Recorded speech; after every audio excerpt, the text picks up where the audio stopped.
자, 사실 이창수 서울중앙지검장 한 명만 탄핵안이 통과된 게 아닙니다. 이것도 사실 헌정사상 처음이었는데 최재훈 반부패 2부장과 조상원 서울중앙지검 4차장도 같이 탄핵안이 통과가 됐죠. 그 핵심 이유는 이겁니다. 바로 김건희 여사를 봐주기 수사 의혹했다는 거잖아요. 그러니까 김건희 여사만 유독 수사를 제대로 안 하고 불기소 처분을 해버리면서 헌법 11조 평등원칙에 위배되고 정치적 중립 의무 위반. 그러니까 자기의 과거 선배인 윤석열 대통령, 과거 검사 선배를 봐주려고 했으니까 정치적 중립 의무 위반, 그리고 형사소송법 직무상 의무 위반, 이런 걸 위반했다면서 지금 탄핵안이 통과가 된 겁니다. 첫 번째는 이거였어요. 자, 검찰청으로 불러서, 아니 평등, 모든 사람은 보통 검찰청에 소관해서 부르더니 왜 김건희 여사만 부당한 편의를 제공하냐는 거예요. 자, 김건희 여사가 어디에서 조사를 받았습니까? 검찰청 나와서 조사를 받은 게 아니라 경호처, 대통령 경호처에서 지정한 뭔가 모처, 제3의 공간에서 검찰이 글로 가서 출장 조사를 했죠.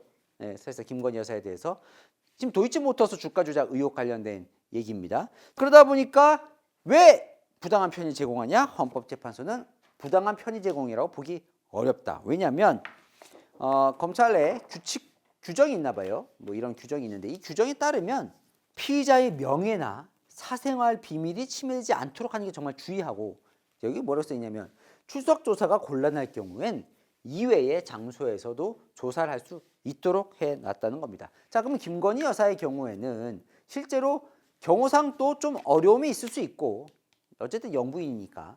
예. 그리고 과거에도 보니까 전직 대통령의 배우자도 제3의 장소에서 한 적이 있더라. 이런 걸 보면 재량을 남용해서 이걸 탄핵시킬 만큼 나쁜 짓을 한 것 아니다 라고 본 것입니다.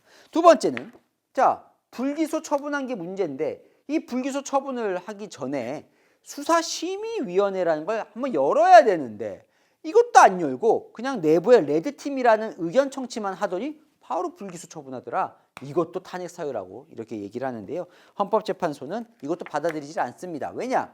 수사심의위원회는 여는 거는 의무가 아니라는 거예요. 법적 사항이 아니라는 거예요. 그거는 임의적 절차. 열어도 되고 안 열어도 되는 사안이라는 거죠. 또 두 번째는 이 수사심의위원회를 열려면 요청을 해야 돼요. 열어달라고. 그 요청 권한이 누구에게 있냐면 이원석 검찰총장, 그러니까 검찰총장에게 있어요. 그런데 당시에 이원석 총장은 지휘권이 배제된 상태였어요. 이 건과 관련해서, 김건희 여사 관련해서. 그러다 보니까 그럼 이창수 서울중앙지검장이 검찰총장에게 수사심의위원회를 열어주세요 라고 요청을 해야 되는데 검찰총장은 지휘권에서 빠져있는 상황. 그러니까 이원석 총장이 하게 되면 뭔가 김건희 여사를 봐줄 수 있다 그래서 이제 빠진 건데, 근데 그러면 이원석 총장이 열어주세요 라고 결정하는 것 자체도 또 정치적으로 시끄러울 수 있어서 이창수 서울중앙지검장이 수사심의위원회 개최를 요청하지 않은 것도 충분히 인정할 만한 뭔가 사유가 된다라고 해서 이거 역시 기각.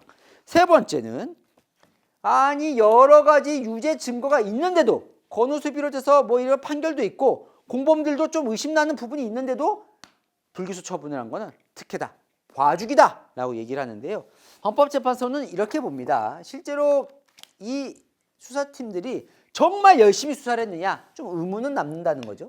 김건희 여사의 문자나 메시지 내용, PC 기록 등을 다 증거를 수집하려고 열심히 했고 지휘 감독했는지는 의문일 수 있으나 탄핵할 수는 없을 것 같다. 왜냐? 이창수 서울중앙지검장 지금 탄핵이잖아요.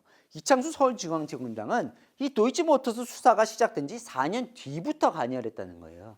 그러니까 이 수사가 좀 부실하다고 해서 이걸 이창수 지검장 탄핵으로 갈 수 있느냐라는 부분에 의문이 있다. 두 번째, 공범의 진술이 한쪽, 그러니까 김건희 여사가 뭔가 가담했을 거다라는 쪽만 있으면 정말 뭔가 특혜일 수 있지만 그랬는데도 불기소했으면 공범들의 진술이 엇갈린다는 거죠. 그러니까 따져봐야 할 대목이 있는 거고.